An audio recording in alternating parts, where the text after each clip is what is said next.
Baghdad کا بازار تھا اور ایک حلوائی جو ہے وہ صبح صبح اپنی دکان سے جا رہا تھا کہ ایک فقیر آ نکلا، لکڑی کے کھڑاؤں اس نے پہنے ہوئے تھے، تو کہا بابا جی آؤ ذرا بیٹھو. تو اس نے گرم گرم دودھ نکال کر کے بابا جی کو پیش کیا. صبح کا موقع تھا، اس نے پیا اور اللہ کا شکر ادا کیا اور اس کو بھی کہا تیرا بھی شکریہ، اور فقیر آگے چل پڑا. بازار کا منظر تھا، آگے ایک فاحشہ عورت اپنے دوست کے ساتھ، اپنے یار کے ساتھ سیڑھیوں پر بیٹھ کے موسم کا لطف لے رہی تھی. یہ آج کل جس طرح ہلکی ہلکی بوندا باندی ہو تو جی چاہتا نا کہ باہر آئیں اور منظر دیکھیں، تو ساون کی رت لگی ہوئی تھی، ہلکی ہلکی بوندا باندی تھی، تو سیڑھیوں پہ بیٹھ کے وہ موسم کا لطف لے رہے تھے کہ یہ فقیر اپنی موج میں بازار سے گزرا. تو لکڑی کے کھڑاؤں تھے، کیچڑ اڑ کے کبھی دائیں گرتا تھا کبھی بائیں گرتا تھا، ایک چھینٹا اڑا تو اس عورت کے لباس پہ جا گرا. اس کے پاس اس کا بیٹھا ہوا جو یار تھا اسے بڑا غصہ آیا، اٹھا اور آ کے فقیر کے منہ پہ تپڑ مارا.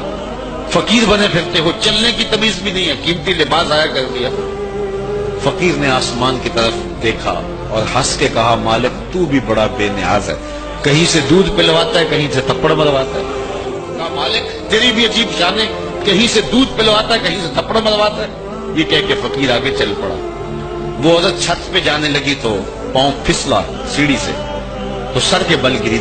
چوٹ کوئی ایسی آئی کہ موقع پہ فوت ہوگی.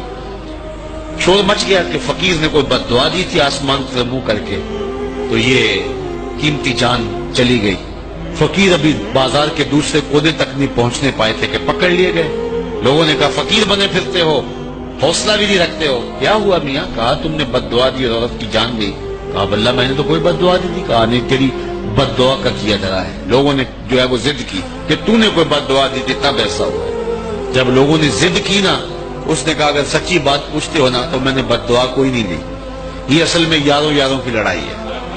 کہا وہ کیا؟ کہا جب میں گزر رہا تھا تو میرے پاؤں سے چھینٹا اڑا، اس عورت کے لباس پہ پڑا تو اس کے یار کو غصہ آیا، اس نے مجھے مارا، پھر میرے یار کو بھی غصہ آ گیا.